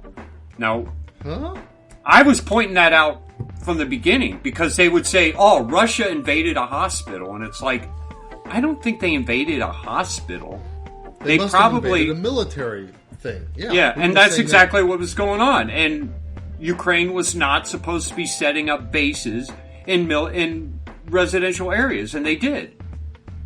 But the thing is, first of all, you know, we've said before that we don't think that the president of Ukraine is a good guy. And we've also suspected that all of these that the body count has been too low for it to be the way the news has been reporting it. Like if it says Russia bombed a hospital and killed 4 people. You there? Or something. Yeah, I'm here. I just lost Did I lose you for a minute? I wonder if... Hold on a second. I think I lost you. I wonder if... Can you hear me? You there? Yes, I'm here. You there? Oh, no, I'm not. Hey. Hey, I think that one was my fault. Oh, okay. Yeah, so you'll have a big swath to cut out here. Yeah. Okay, anyway, so we've talked about that before, how it's like even when the news reports that Russia bombed, say, a hospital or a school or something like that, and it's like killing 4 people. Yeah. What? Yeah, stuff 4 like that. people. So it you just bomb a didn't hospital make and sense. only killed 4 people. Yeah, I mean that, and in fact that was like, it's like, okay, the news shouldn't be that they bombed a hospital and killed 4 people. The news should be that they killed only 4 people. Well, okay, now this actually brings that into a sensible light. Yeah. And I don't like Amnesty International as an organization, but this kind of comports with what we've been saying all along. Yeah. 3 people are killed and a 4th person is seriously injured by a lightning strike in Lafayette Square in Washington, D.C. Oh. So a single lightning strike kills 3 people. Wow. And then one person is killed. So I guess in Cuba, there was a lightning strike that killed 1 person and then injured 121 others because it started a fire. And that fire destroyed 40% of the country's main fuel storage. Whoa, wow. That's huge. So lightning is coming down on Washington, D.C. and Cuba. Well, you know, Mom had told me once, and I don't know if she told you this, one of her brothers was, like, there were like 3 guys that were all walking together, and one of them was struck by lightning. Like, the one guy was struck by lightning, the guy next to it, and died. The guy next to him was like knocked out or suffered something. And then her brother was like knocked onto his like off of his feet clearly, or something like that. I forget what it Yeah. was. I mean, it was like so close like that. But it's like, given how much current goes through a lightning bolt, I'm kind of surprised that you could be walking next to someone struck by lightning and not die yourself. Yeah, there's a lot of electricity there. It's an insane amount. Wish we could harness that.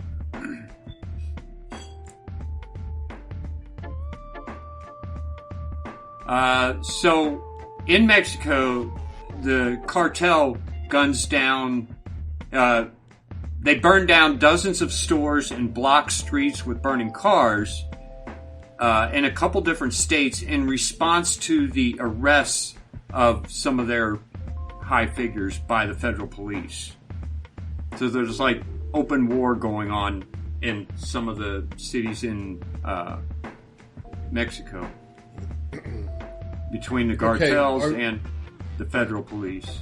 Between the cartels and the Mexican federales. Yeah. Well, at least the federales are doing something. The Mexican cartels, I mean, they're almost like a foreign power unto themselves that needs to be reckoned with. Yeah. Well, I mean, I knew this guy from Mexico, and he told me that in Mexico, I think he was here because he was running from the cartel. And he told me that in Mexico, you either pay taxes or you pay bribes. You have to do, if you're a business owner. Oh, right. You can either pay the government to protect you or you pay the cartel to protect you. One of those the taxes two things are protection money, not it's just official instead of unofficial. Right. Okay. And it's so foreign to what we experience here, but I think that's coming. Yeah. I think it's coming. Domino's Pizza closes all its stores in Italy because the franchise holder files bankruptcy. The chain says that it was that it was severely impacted by the COVID-19 restrictions. Not by the COVID-19, but by COVID-19 restrictions. By the restrictions. Yep. Yeah, and so they've closed all their stores in Italy. That's all the news I got. It's a slow news day. By the way, I reached out to Mom.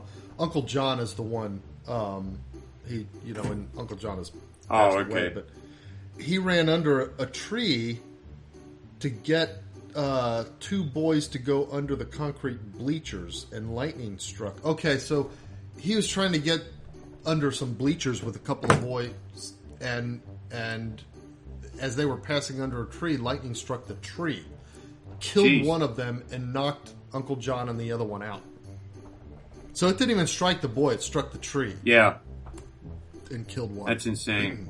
Oh, by the way, the apparently Brittney Griner, she is one of those sports people who refuse to kneel for the national anthem, or who refuse to stand for the national anthem. Oh, a kneeler, and yeah. Oh, the one who's now being touted as this freedom fighter for taking drugs. Yeah. To a country and illegally. Who's trying to drum up some support for herself from her country and asking her country to come get her out of jail. America, come save me. Yeah, America, right. who I hate, come save me. No way. Yeah. That's likely. All right. It's a slow news day for nonsense, too. But I'm going to start with this guy. This is just the kind of thing that it's just fun that somebody did. Yeah. So a scientist in France, Etienne Klein, took a picture of a slice of sausage, like Spanish sausage or whatever, chorizo sausage, if you look at it, okay, it's against a black background. It's like, oh, okay, yeah. And he tweeted it out saying that it was a picture of Proxima Centauri from the James Webb Space Telescope. Oh, okay. Proxima Centauri, I guess, is like one of the stars that's closest to the sun or something like that. Yeah. He's a research director at France's Alternative Energies and Atomic Energy Commission, and he was just having fun. So he took a picture of this sausage. And he told everybody it was hey, a star. Here's a picture of a star from the new telescope. I wonder if anyone called him out on it, or did he have to tell people? It's like, that's what I'm... He says, this level of detail, a new world is revealed day after day. Here's the thing. I'm here. I keep hearing everybody talking about about it being fake, about the telescope being fake. I don't believe that. I think people think it's fake because they don't understand how it could actually be where it is. Yeah. Because it's at that Lagrangian point, and what's interesting is it's actually orbiting a Lagrangian point. That's really cool. I don't know what that is. So there are some points.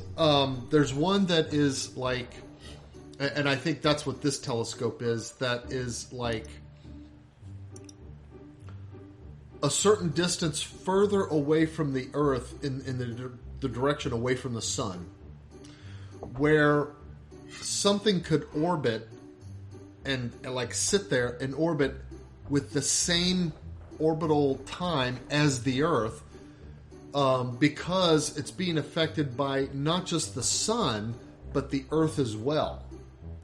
And like one obvious point would be on the far side of the Earth, and then it would be exactly, opposite. But then there's another one that is like a little bit closer to the Sun. But so you're saying it would behind the Earth. You're saying it in relation to the Sun, it would always be on the same side of our planet? No. What I'm saying is that it would be further away from because you know about like how orbital dynamics work. If the further away from the Sun you are, the longer it takes to get around the Sun. Right? Yeah. And the slower you go, and so on and so forth. It's like Jupiter takes longer to get around the Sun than the Earth, and Mercury goes around the Sun faster than the Earth. Okay, but because of the way the gravity of the Earth would interact with it, these Lagrangian points, and this one particular that the James Webb Space Telescope is at, it's further away from the Sun than the Earth is, but it takes exactly the same amount of time to go around the Sun that the Earth does. So it tracks the Earth around the Sun. But what's interesting about these Lagrangian points is but it would also stay in the same spot, wouldn't it? In relation to the Earth? In relation to the Earth's relation to the Sun, it would always be in the same spot, right? The Lagrangian point is, yes. Now, the Earth, of course, is rotating. It's not always facing the same side of the Earth. Yeah, but it's at the same... it would be the same spot going around the Sun. But here's the thing. Some of these Lagrangian points are only metastable, so that if you get there, you could track, but if you get a little bit off, then you're going to start drifting and you have to get back on target.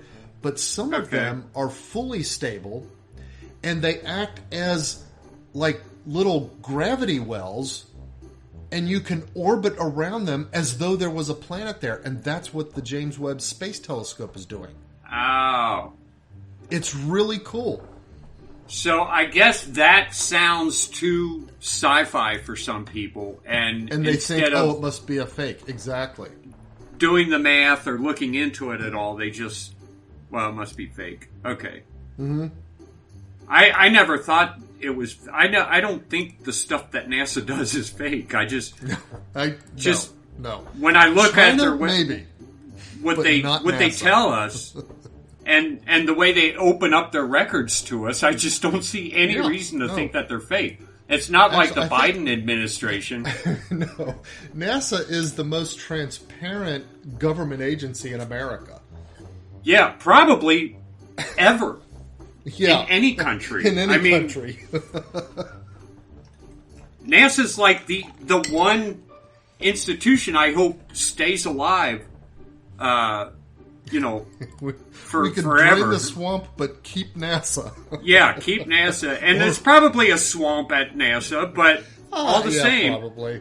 But they do some amazing they are work. Very conscientious about the everything they do is ultimately owned by the taxpayer because the taxpayers are paying for it. I don't think most people understand they can go and get the same information that is open to the science world, at the universities and stuff like that from NASA. It's amazing. These groups, these science groups that have published these papers from the initial James Webb Space Telescope images and stuff, anybody capable of doing that work could have downloaded it to their computer and done the work and published the paper. Of course, to do some of the work they do, you need like time on a university supercomputer and stuff like that. But yeah, anybody could do it. Yeah, it's amazing. I never for one second thought that it was fake. Yeah. This Etienne Klein, he sent the picture out. A few days later, he sent out a tweet. He said, according to contemporary cosmology, no object belonging to Spanish charcuterie exists anywhere but on Earth. There are no outer space pepperoni. There's no outer space sausages. Okay. Looks like a pepperoni slice. That's what I think chorizo and pepperoni are very close in composition. But you could see the star and like sunspots, and stuff like that. You could, in fact, I guess what you could do is like you take a look at that and you think, it's weird how under the right light filtering, our sun almost looks like a sausage. Yeah, except that the edges. I don't know why nobody. Oh yeah, it doesn't look round like a star would be. Yeah, those edges are way too. All right, moving on. I'm trying to stretch these stories because I only have 3. Okay. Okay. So, sometimes I really appreciate it when courts say, "Hey, that's a constitutional violation," or something like that. I'm becoming more and more to think it's, like I said, I like to be a textualist. So where the Constitution says Congress shall make no law, okay, that means Congress. But where the Constitution says the right of the people, that means everywhere. Anyway, apparently some court in, where was it, Michigan, found that Saginaw, the city of Saginaw, violated people's constitutional right against illegal search and seizure, Fourth Amendment, by marking their tires with chalk to see whether they had moved or not when they were parked under a parking meter. Illegal search and seizure for marking tires. To mark a tire with a chalk. Now, I never liked, to me, the chalk marker on the tires, that's like one of those, like the lowest of the low. I have my list of like occupations that, oh wow, if you're one of these, you are like no use to society, and we're just trying to find a way to help you, have a living or something like that. Well, the meter maids and the tire chalk markers, that's one of them. Well, okay, I don't know. Look, we've got parking. We've only got so much parking space. And a dude can't just come in and leave his car there for a year. And it's really annoying if you can't find one because people won't move out of them. Yeah, so I can kind of see that. My thing would be the seatbelt checkers. Those are the lowest of the low. Okay, there's like 2 different things. There's the parking meters. Those are meters. They're driven by coins. If there's any time on the meter, the car can be there. If there's no time on the meter, If it's expired, there's no reason the for car chalk. gets a ticket. Period. Yeah. Boom. Cut and dry. It's like when those, I guess these are those cases where they say like parking for 30 minutes or something like that. I guess those are the cases where they're doing that. Either that or parking for so many days. Like, look, sometimes you have to report an abandoned vehicle because it's like it's been there for but weeks. That's when they just stick a sticker on the windshield. It says, "Hey, call no, this number." They mark the tires. This is your car. Because you left a car on the highway at our house. But I've seen them at our house. You left what was it? A Sundance or something at our house for a while. And you guys, and then Jason drove it down when we got into Georgia. Okay, but it was here for a long time, in front of the house. Oh, like out on and the they street? Marked the tires. Yeah, they marked the tires, and you didn't leave keys. I didn't leave a key for that? I bet I did, because you guys drove it down. Maybe you got it to us some other way. But we didn't have the keys, and we didn't want to get it towed. So they marked the tires, because we happened to look out the window and see them marking the tires. Oh, okay. And then it was a stick, remember? Yeah. So you just put it in neutral and let it roll a little bit? Yeah, we rolled it like a foot, and then that was it. It's like, okay, yeah. And then it didn't get towed. That's surprising. I don't remember not leaving the key. I remember leaving the car with you guys, and then Jason drove it down later. Yeah, it was much later, though. Anyway, but anyway, the point is, the places where you're marking the tires, the places where, like, parking is precious, like a precious resource, they have meters. Put the meter. Yeah, put the you meter don't need there. to mark the tires. Of course, nowadays, they don't even need the meters. They just say, pay for parking, and you can either go pay a machine like a block away, or you can do it on your phone. Oh, yeah. I've seen that. Like they have a sign, and you go to an app on your phone, and you put in a number that's on the sign, and then a credit card number, and how long are you going to park there? Okay, I'll be there for 2 hours. Okay, it'll cost you this much, and you know what's interesting? At least my experience so far has been that those seem to be cheaper per hour than the meters. I would have thought they'd be more expensive. Now, my only experience with that has been up in Purdue and Lafayette on campus. Oh, I use them downtown which Cincinnati maybe it's cheaper because that's students and stuff. Yeah. Anyway, judge says that the chalking of tires is illegal. It's a violation of the Fourth Amendment. I would not, if I was a judge, I would not have ruled that way. It's, that's a state matter. That's not a constitutional matter. Yeah. Anyway, but he did kind of give the city a break. He said, okay, you don't have to refund everybody's ticket. You just have to pay each person $1 or something like that. Really? He said that? Yeah. No. What about all the cops who are pulling people over and forcing them to take breathalyzers? That sounds like illegal search and seizure. Illegal search and seizure. Exactly.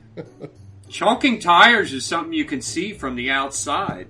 I mean, plus where they chalk tires, there's either a known law or a posted time limit or something like that. Yeah. Anyway, I guess, anything that you can hang on one of those amendments. Yeah. All right. So, sometimes the mood hits you to just go dig a ditch. You ever been in one of those moods? I have never been in that mood. I have not either. Dad has. He seemed to always be digging ditches. Yeah, I know. But the thing is, he'll make fun of people. What do you mean? We were. If you ask him about hillbillies, he'll say they like to take the shirts off and they love to dig. And he's out there in the backyard, shirt off, digging a ditch from the house to the barn. Yeah, for no reason. Well, but so that he can run. He wanted to run gas, water, and electric. Yeah, I know. But the thing is, like, we were passing. I think we worked together for a long time, and it's like an entire year. Mm-hmm. One of the rest areas was under construction. I said, "Why is this always under?" It's like they're always digging here. He said, "They're just hillbillies." They like to take their shirts off, and they love to dig. They love to dig. Was it in Kentucky by any chance? Yeah, it was in Kentucky. Yep, outside of Lexington. Dad's stereotype of absolutely. In fact, there's what's that bridge that has like the two levels? Like the southbound is on. Is on the bottom. The Brent Spence. Brent Spence. Yeah, the northbound is on top. No, the northbound is on bottom, and the southbound is on top. And he said, "Well, why?" And he used to have that joke. Why did the Brent Spence Bridge put the southbound on top and the northbound on bottom?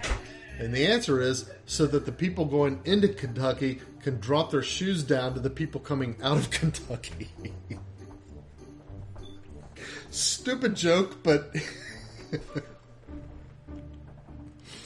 anyway, so this fellow just, I don't know, maybe he was a hillbilly. This is in Salt Lake City, though, but he got it in his head that he wanted to dig. So he went and got this like big excavator, the backhoe kind of thing. Took it for a joyride, went over to a supermarket, and dug a trench with the backhoe, like on a parking lot. All right, so he got in his excavator, a backhoe, drove it nearly a mile, and then dug up a parking lot at a supermarket. Where did he get? Would he rent it? It was at a construction site. Did he steal it? I guess you could call it that. I guess he stepped into it. The key was probably there, and he just started it up and drove it about a mile away and dug up this parking lot, a trench along a parking lot outside of the. What was the name? That's a double whammy. I know. He steals an excavator. You know how much those things are worth? Oh, and God. then just started digging. I wonder if. Oh, he cut. Yeah, it looks like he hit a couple pipes. He cut through pipes and fiber optic lines and stuff like that. But it's like, what puts you in the mood to do that? What made you think that you weren't going to jail for something like that? $405,000 worth of damage. No, 40,000. 40.5 thousand. $1,000 worth of damage. Yeah. $40,000 worth of damage because he just decided he would dig a hole. He was going to dig a hole. I'm going to dig a hole. According to the court records, he has. I wonder if he took his shirt off. Probably. Well, he has a history of charges and convictions ranging from identity theft to sexual assault. Well, he's done it all. That's one guy who wants to go to jail. I wonder if he's just one of those people that I can't survive on the outside. I want to go to the jail. Okay, so 3 squares and instead of knocking over a convenience store, I'm going to go grab this excavator backhoe and dig a trench in a supermarket. Do something fun. Do something everybody's going to talk about for a long time. That's right. It's like, hey, maybe it's like he wants to go back to jail, but he's like, don't mess with me because I could dig your grave. There are there was a guy down the street from us who I guess he was a little slow, but he lived with his mom, and then finally his mom died, and I think he tried to hang in there for a little while. His house got taken, I think just for the taxes. Oh, wow. Is this Jeff? Yeah. Yeah. Eventually, he grabbed a gun and he robbed a bakery. And, oh, wow. But it was more to be able to just get taken care of by the system. I didn't know that he had done I think that. that's what it was about, yeah. That makes a lot of that's sense always to me. what I assume. Because the guy couldn't really, he's just not competent enough to take care of himself. Yeah. And once his mom died, it was like... kind of, like, not a, not total, but just a little bit slow. Yeah. And he just didn't have what it takes to make it. And so maybe that's what this guy... But could be. He wanted to do it in a big way. Oh, gosh. Speaking of excavator, they're excavating our street right now. Are they? They're digging up pipes. Oh, yeah, Mom sent a picture to me. Well, they dug up my sidewalk and my yard, and then they happened to hit the gas line, so they had to come in and turn our gas off, fix that, turn it back on, check everything. But here's the thing. In front of my house, for the past year, I've been watching this sidewalk square sink lower and lower, and I know it's going to only a matter of time before the city comes by with a thing that says, hey, you have to replace that square. And I know it's going to, I just can't afford to do it. But the funny thing is that the square that they had to dig up was that one. So it's taken care of, and I don't have to worry about it now. All right. They dug up the square that needed to be replaced anyway. So, well, yeah, that's kind of nice that they picked that area to dig through. This guy's antics, though, reminds me of a prank. I've always been kind of a fan of pranks, although there's a fine line between pranks and vandalism. And if you can stay on the prank side of that line, I think that's where the real art is. Like, for example, I when I was in college, I was with a group of friends. We were, we had rented a house for the year, and we were all living. It was like a four. There were four of us, so a 4-bedroom house. And one of the guys had gone home earlier than I for Christmas break. So once they were all gone, I went into one of the guys' rooms, and then we had the other of us had all talked about it because he had left like earlier than all of us. I went into his room and I wired it. Through his room, you could get access to the basement, and I opened the switch panel on the wall for the light and stuff, and then hooked some stuff up to his bed. And this story is taking a long time. Sorry. I made it so that when his light was off, if he laid down in bed, the light would turn back on. But then when he got up out of bed, the light would turn back off again. Well, that's brilliant. Did it work? Hilarious. Huh? Did it work? Did it really work? Did it work well? Okay. Yeah.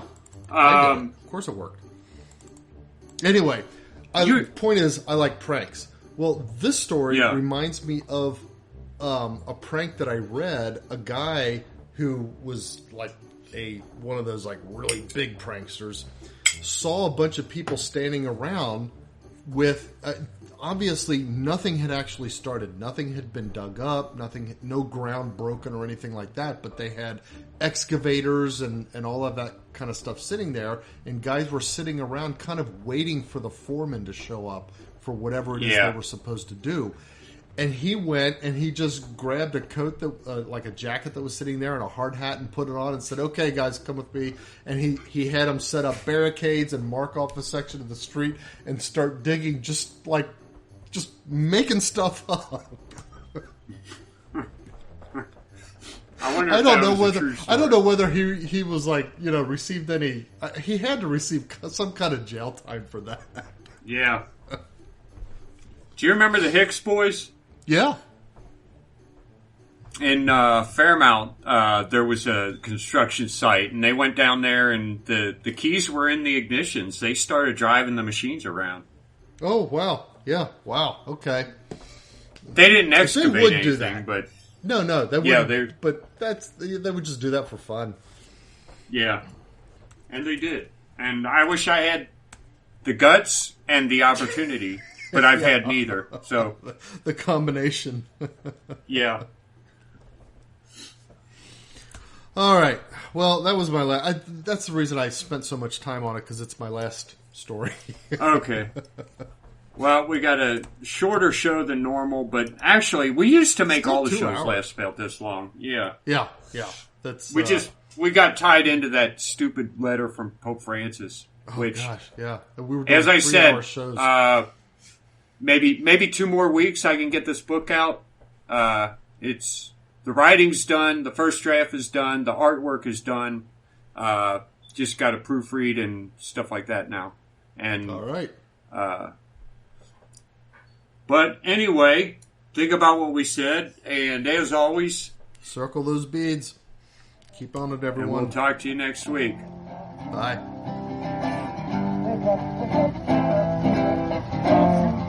Bye.